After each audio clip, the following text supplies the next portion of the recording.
A weary man, burdened by the weight of his struggles, approached a Buddhist monk, his voice heavy with despair. His eyes reflected the sorrow of countless sleepless nights, the burden of an existence that seemed to offer no solace. With a trembling voice he spoke, "I am lost. No matter how hard I try, I cannot keep my wife, my children, or my family happy. Even for myself, I find no peace. My days are filled with suffering, and sometimes I wonder if it is even worth continuing. Life has become unbearable, and even securing 2 meals a day feels like an endless battle. Please tell me, how does one survive such times? How does one keep going when every step forward feels like sinking deeper into despair?"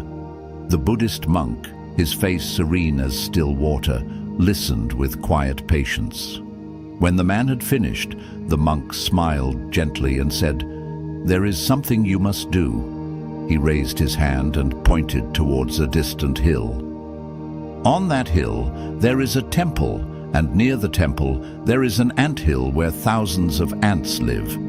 It may seem strange, but these ants affect the temple grounds, preventing anything from growing there. I want you to do something for me. For the next 7 days, go to that hill and destroy the anthill whenever you see one near the temple. But there is one rule: while destroying their home, ensure that no ant is harmed." The man furrowed his brows, confused by the unusual request. He had come seeking wisdom, a way to escape his suffering, yet the monk was asking him to destroy an anthill. He hesitated, but, unwilling to question the monk's guidance, agreed to carry out the task. As he walked away, doubts crept into his mind. Why should I harm these ants? What lesson could possibly come from this? Yet something within him urged him to follow through. The next morning, he climbed the hill and found the anthill near the temple, just as the monk had said. The tiny creatures were hard at work, gathering food, moving in perfect lines, tirelessly carrying grains back to their home. Watching them, the man felt an unexpected pang of guilt.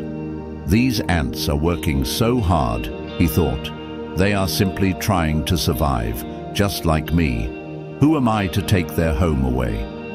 Yet, remembering the monk's words, he set aside his hesitation and began to break down the anthill. Immediately, chaos erupted. The ants, confused and desperate, scattered in all directions, their carefully constructed order collapsing in an instant. Some ran frantically, others clung to the grains they had worked so hard to collect, unwilling to let go despite the destruction. When the anthill was completely destroyed, the man stood in silence, watching as the ants disappeared into the soil, seeking shelter. That night, as he lay in bed, a deep sadness settled over him. He had followed the monk's instructions, but it did not feel right. The ants had done nothing wrong, and yet he had torn apart their home. Why did the monk ask me to do this? He wondered. Was there truly a lesson in this, or was I simply destroying something innocent? Despite his doubts, he returned to the hill the next morning. When he reached the spot where the anthill had been, he was stunned. Overnight, the ants had rebuilt their home in the exact same place. Not only had they restored what was lost, but they were already back to gathering food, moving with the same unwavering determination. The man shook his head in disbelief. How foolish these ants must be, he thought. Why would they rebuild in the same place, knowing I will destroy it again? But he had committed to the task. And so, once again, he began breaking down the anthill. The same chaos unfolded. The ants fled in panic, their work reduced to dust in moments. This time, determined to ensure they wouldn't rebuild, the man poured cold water over the ruins, believing he had finally put an end to their efforts. Yet that night, his heart was heavier than before. He felt no satisfaction in completing the task, only unease. Why am I doing this? He questioned. What kind of lesson could be hidden in such destruction? He considered abandoning the task, but something within him urged him to continue. The following morning, he climbed the hill once more, convinced that the ants would have moved elsewhere. But to his astonishment, there stood another anthill, not in the same place, but close by. The ants had relocated undeterred and were once again building with relentless effort. The man sighed. Perhaps the monk knew this would happen, he thought. Determined to see the task through, he approached the new anthill and began destroying it once more. But this time, something inside him shifted. As he watched the ants desperately scrambling to save their home, he saw himself in them. He too had faced hardship. He too had struggled to keep his life together, only for circumstances to tear it apart time and again. He had felt hopeless, as though the world conspired against him. But unlike these ants, he had given in to despair. The realization struck him with such force that he froze mid-action. The ants never stopped. No matter how many times their home was destroyed, they rebuilt. No matter how many obstacles they faced, they continued working. They did not question their misfortune, nor did they dwell on what was lost. They simply moved forward. That night, the man could not sleep. His mind was filled with thoughts of the ants. He had come to destroy, yet he had found something he did not expect. A lesson in resilience.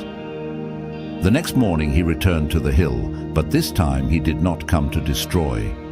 Instead, he brought flour from his home and sprinkled it near the ants, offering them nourishment. Over the next few days, he continued to visit the hill, not as a force of destruction, but as a silent observer, watching the ants work tirelessly. By the seventh day, his heart felt lighter. He no longer felt lost. The ants had shown him something he had never truly understood before. Strength was not in avoiding hardship, but in continuing despite it. With newfound clarity, he returned to the monk and bowed deeply. "Forgive me, Master," he said. "I could not complete your task. I destroyed their home 4 times, but after that, I could not bring myself to do it again. Instead, I helped them. Perhaps I have failed you, but I do not regret my choice. The ants, they taught me something. They showed me that even the smallest creatures do not give up. They rebuild again and again. They do not surrender to despair, as I have. I understand now." The monk smiled, his eyes filled with warmth. "You have not failed," he said. "You have learned what I wished for you to see. You see, my child, life will always test us. It will break us, challenge us, strip us of what we hold dear. But just as the ants rebuild without hesitation, so must we. Those who keep moving forward, who refuse to give up, will always find a way. No storm lasts forever. No hardship is eternal. The key to survival, to happiness, is persistence." The man listened in silence, his heart swelling with understanding. The monk continued, "Nature does not grant us peace or prosperity easily. It tests us again and again. But those who refuse to bow to despair will one day find that nature too bows before their determination. Just as you grew compassionate toward the ants, so too will life grow kinder to those who refuse to quit." Tears welled in the man's eyes. He had spent his life believing he was cursed by misfortune, but now he understood. His struggle was not a punishment. It was a test of resilience, of spirit, of will. And just like the ants, he could rebuild. With a deep bow, he thanked the monk and left, no longer burdened by despair, but filled with a quiet strength. As the man descended from the hill that day, his heart felt lighter than it had in years. The lesson of the ants stayed with him, echoing in his mind like a mantra. No matter how many times they are pushed down, they rise again. No matter how much is taken from them, they rebuild. They do not question, they do not mourn, they simply move forward. For the first time in his life, he saw his own struggles through a different lens. He had always believed himself to be cursed, that his suffering was unique, that fate had chosen him for hardship. But now he understood. Hardship was not a punishment, nor was it personal. It was simply the nature of existence.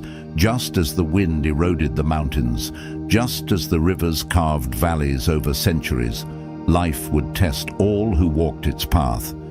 And yet, just as the mountains stood tall and the rivers continued their endless journey, so too could he. As he walked back to his village, his surroundings seemed different. The same trees, the same roads, the same houses he had passed 100 times before, but now they held a new meaning. Life had always been moving forward, whether he had realized it or not. The world did not stop for sorrow. The sun did not refuse to rise because someone was grieving. The wind did not pause because a man had lost his way. Life continued. That night he sat in his small, dimly lit home and watched his children sleep. Their breaths were soft, their small bodies curled beneath thin blankets. He had spent so much time worrying, feeling like a failure, believing he had let them down. He had been so consumed by his despair that he had not realized. His children did not care that he was poor. They did not need riches or grand comforts. They only needed him to try. The next morning, he did something he had not done in a long time. He woke up with a purpose. Instead of lamenting his circumstances, he asked himself a new question. What can I do today to build? He had spent too long mourning what was lost. Now he would begin again. With whatever little strength he had, he went to work. He found small tasks, helping farmers in the fields, carrying water, repairing fences. They were humble jobs, nothing grand, nothing that would make him rich overnight. But they were something. He worked not for immediate reward, but with the knowledge that each effort, no matter how small, was a brick in the foundation of his new life. Days turned into weeks, and though his life did not change overnight, something inside him had. He no longer saw obstacles as permanent. He no longer surrendered to despair. Each time he faced hardship, he reminded himself of the ants. If they can rebuild, so can I. One day, after many weeks of steady work, he returned to the Buddhist monk. He had not come seeking answers this time, only to express his gratitude. He bowed deeply before the monk and said, I understand now. My suffering was never a curse, nor was it a sign to give up. Life is simply what it is, a continuous cycle of building, losing, and building again. I do not fear failure anymore, nor do I mourn what I have lost. I will keep moving forward, just like the ants. The monk smiled, his eyes filled with warmth. You have learned the most valuable lesson of all. Many seek wisdom in grand philosophies, in complicated teachings, but the simplest truths are often the most powerful. Resilience is the key to survival, and survival is the key to all things. The man nodded. He had once believed happiness was something that had to be given to him by life. Now he understood it was something he had to create. And for the first time, he felt free. The man left the Buddhist monk's hut with a newfound sense of purpose, his heart carrying the wisdom he had learned. The lesson of the ants had settled deep within him, transforming the way he saw the world. Before, he had believed that life was unfair, that he was destined to suffer while others prospered. But now he understood hardship was not a punishment, nor was it something to be feared. It was simply a part of existence, a test of resilience. As he walked back to his village, he felt an unfamiliar lightness in his steps. The burden that had once weighed so heavily on him had begun to lift. He no longer saw himself as a victim of fate. Instead, he saw himself as a man capable of rebuilding, just like the ants. That evening, when he returned home, his wife noticed the change in him immediately. She had grown accustomed to his slouched shoulders, his tired eyes, and the constant air of hopelessness that surrounded him. But tonight, he stood taller. There was something different in the way he carried himself, something steady, something strong. She hesitated before speaking, afraid that the hope she felt was only an illusion. "What happened?" she finally asked. "You seem different." The man smiled, a rare sight that had become almost forgotten in their household. "I learned something today," he said. "Something that I should have understood a long time ago." His wife looked at him, waiting for him to explain, but he simply sat down with their children, laughing as he played with them. The weight of his worries was still there, but it no longer crushed him. For the first time in a long while, he allowed himself to be present, to enjoy what he had, rather than mourn what he lacked. The next morning, as the sun rose over the village, the man set out to find work. He no longer waited for luck to change or for someone to rescue him from his troubles. He took action. He went to the nearby farms, offering to help plow fields. He visited merchants, asking if they needed a hand carrying goods. He knocked on doors, willing to do anything that would bring in a little money. At first, the work was hard. His body was not accustomed to labor, and the pay was meager. But he did not complain. Each coin he earned, no matter how small, was a step forward. He reminded himself of the ants, patient, persistent, unwavering. Days turned into weeks, and slowly his circumstances began to change. His wife, seeing his efforts, also found small ways to contribute. She began sewing clothes for the villagers, using her skills to bring in extra money. Their children, though still young, helped in small ways, learning the value of hard work. One evening, as the family sat together sharing a simple meal, the man looked around at them. There was still struggle, but something was different. The air in their home no longer felt heavy with despair. Instead, there was hope. His wife noticed him deep in thought. "What is it?" she asked. The man smiled. "I was just thinking about the ants." She raised an eyebrow. "The ants?" He chuckled. "Yes. I spent so much time pitying myself, believing that my suffering was unique. But when I watched those tiny creatures, I realized they never stop. No matter how many times their home is destroyed, they rebuild. They don't waste time feeling sorry for themselves. They don't complain. They simply do what needs to be done." His wife listened, nodding slowly as she understood. "And that's what we will do," he continued. "We will keep moving forward. We will rebuild, no matter how many times life tries to knock us down." His wife reached for his hand, squeezing it gently. "We will," she agreed. Over the next few months, the man's efforts bore fruit. His determination caught the attention of a wealthy merchant who offered him a more stable job, managing shipments of goods. With steady work, the man was able to save money, repair their home, and provide better for his family. But more than the material improvements, the biggest change was within him. He no longer feared hardship. He no longer saw failure as the end. He had learned the most valuable lesson of all: resilience. One day, as he was walking through the village, he saw a group of children playing near an anthill. They were laughing, poking at it with sticks, watching as the tiny creatures scurried in all directions. The sight brought a smile to his face. He knelt down beside them and said, "Watch closely." The children looked at him curiously. "Come back tomorrow," he said. "You will see something amazing." The next day, just as he expected, the children returned to find the ants had rebuilt their home. Their eyes widened with wonder. "How did they do that so fast?" one child asked. The man chuckled. "Because they never give up," he said. "No matter what happens, they just keep going.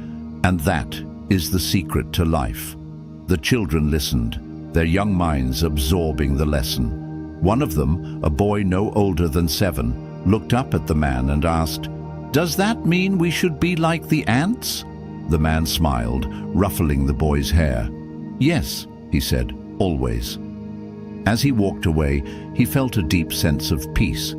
His journey had begun with despair, but it had led him to something greater, wisdom. And so the lesson of the ants lived on, passed from one person to another, like a ripple in a pond. The man's life had transformed, not because his circumstances had suddenly become easy, but because he had learned to face them with a different mindset.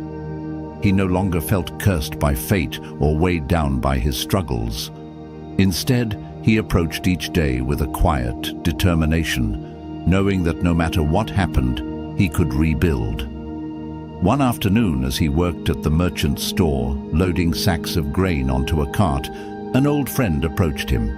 This friend had once been as hopeless as he had been, drowning in despair, believing life was unfair and unkind. "I don't understand," the friend said, watching the man work with focus and purpose. "A few months ago you were lost, you were drowning in misery, and now you walk as if the weight of the world has been lifted off your shoulders. What changed?" The man wiped the sweat from his brow and smiled. "Come, let's take a walk." Together, they left the merchant's store and made their way through the village. The man led his friend up the familiar path to the hill where the temple stood, the hill where his own transformation had begun. As they reached the top, he pointed towards the ground. "Do you see that?" His friend squinted, trying to make sense of what he was looking at. "An anthill." The man nodded. "Yes, but do you know how many times I destroyed that anthill?" His friend looked at him in surprise. "You destroyed it?" The man chuckled softly. "Yes, and not just once, again and again for days." His friend frowned, puzzled by his words. "Why? What did the ants ever do to you?" The man sat on a rock and gestured for his friend to do the same. Then, in a slow, steady voice, he began to tell the story. He spoke of his encounter with the Buddhist monk, of the unusual task he had been given, and of how he had watched the ants rebuild their home time after time with unwavering determination. As he spoke, his friend listened intently, absorbing every word. "The first time I saw them rebuild, I thought they were foolish," the man admitted. "I thought, why don't they just move somewhere else?" But then I realized they weren't foolish at all. They weren't wasting their time. They were simply living by a truth greater than any philosophy. No matter how many times life takes from you, you must rebuild. His friend looked at the anthill deep in thought. "But what if you're too tired to rebuild? What if you don't have the strength?" The man nodded. I asked myself the same thing, and then I realized, strength doesn't come before you act. It comes because you act. The ants didn't sit around waiting to feel strong before they started again. They simply started, and the strength came from the doing. His friend sat in silence, watching the tiny creatures moving tirelessly, carrying grains of sand, rebuilding their world without hesitation.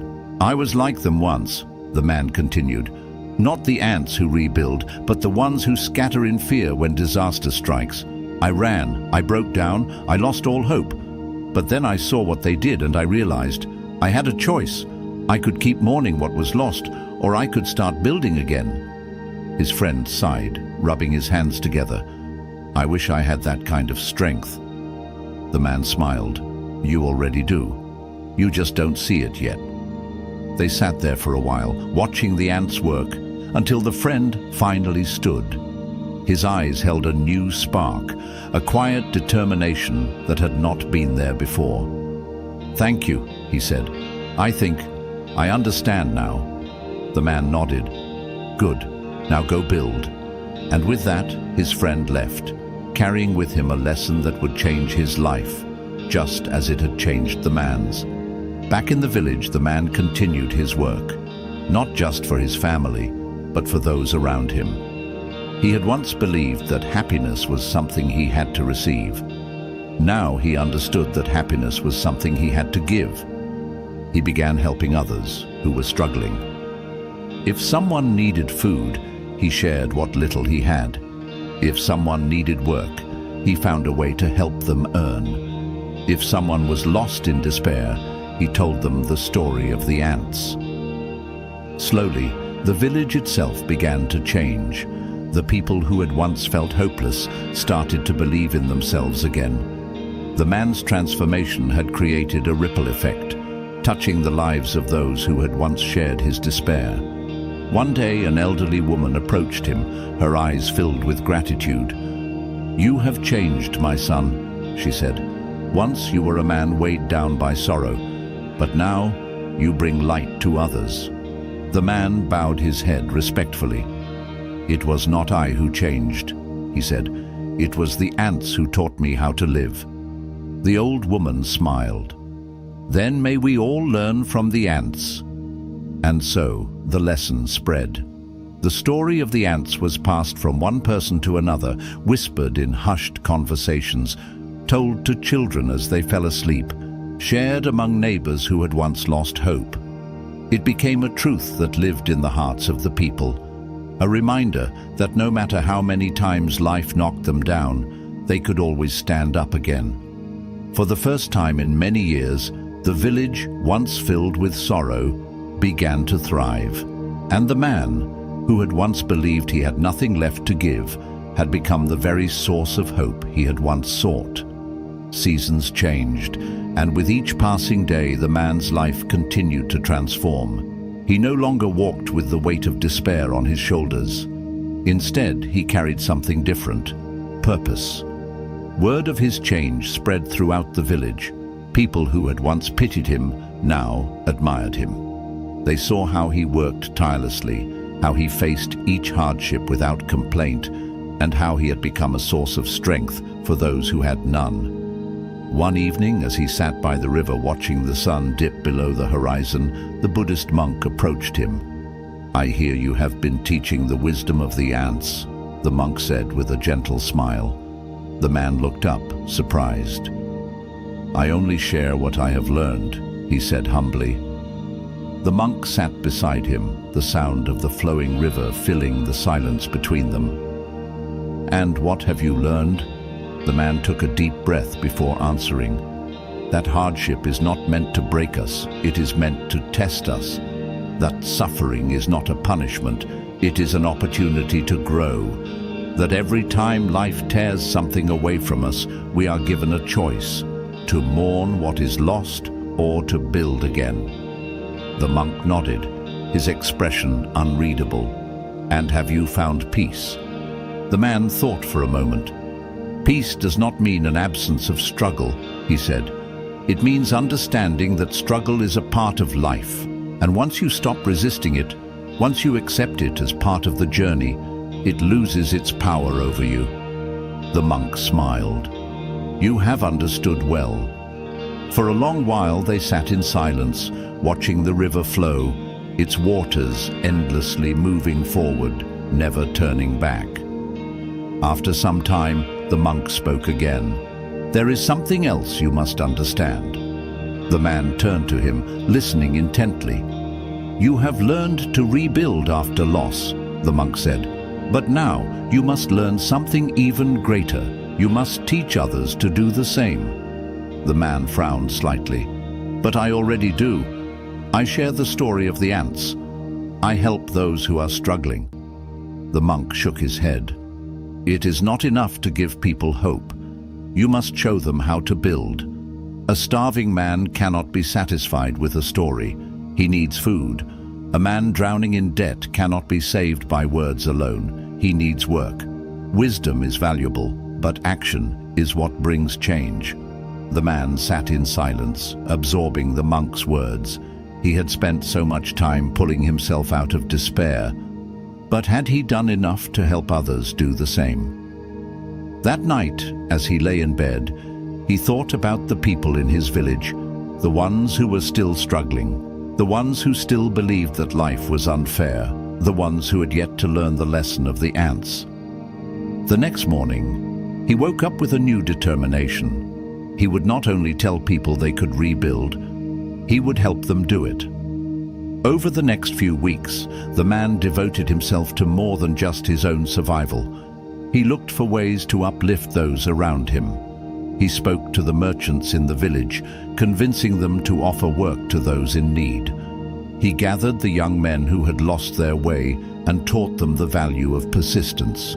He helped the widows and the elderly, ensuring that they had enough food to eat and shelter over their heads. Slowly, the village began to change.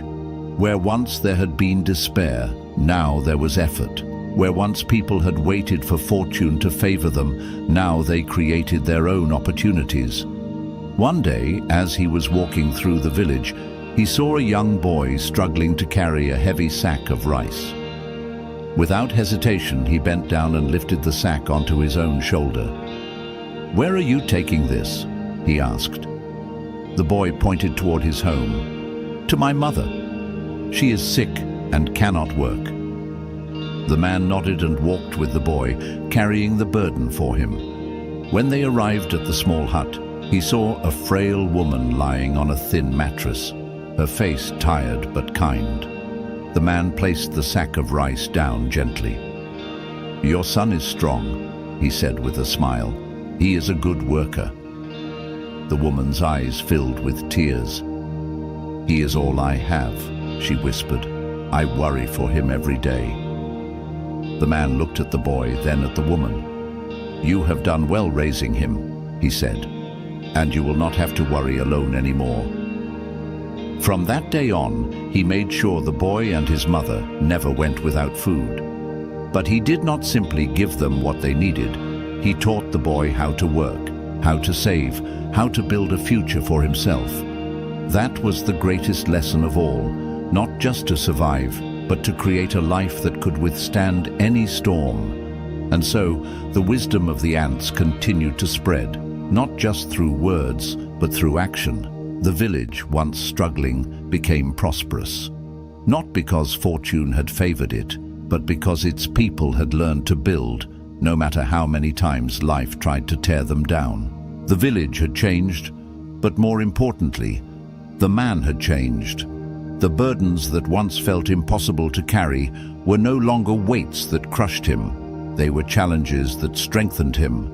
The people around him, once filled with despair, had begun to understand what he had learned from the ants. No matter how many times life takes from you, no matter how many times you are knocked down, you must get up and rebuild. One evening, as he walked through the village, he saw an old man sitting alone near the temple steps, his face weary, his eyes hollow with sorrow. The man recognized the look. It was the same expression he had once worn, the same heavy shadow that had darkened his own days. Without hesitation, he sat down beside him. The old man barely glanced at him, his gaze fixed on the horizon. "You carry a great weight," the man said softly. The old man sighed. "I have lost everything," he murmured.